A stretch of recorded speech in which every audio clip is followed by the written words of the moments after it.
Simula elementarya, simula sekundarya, hanggang kolehiyo, ginamitan ko ng diskarte.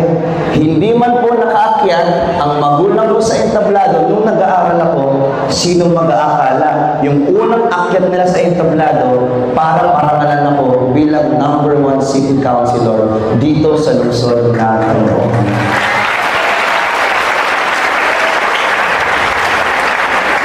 At dahil mabilis akong may impluwensya ng kaibigan, nagulat ako na tapos na pala ako ng aking master's degree at ngayon tinatapos ko ang aking doctorate degree in public administration sa University of Caloocan.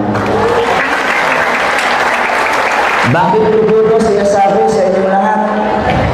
Kasi po, naniniwala po ako, di ba, nag-trending nung nakaraan, kung diskarte ba o diploma.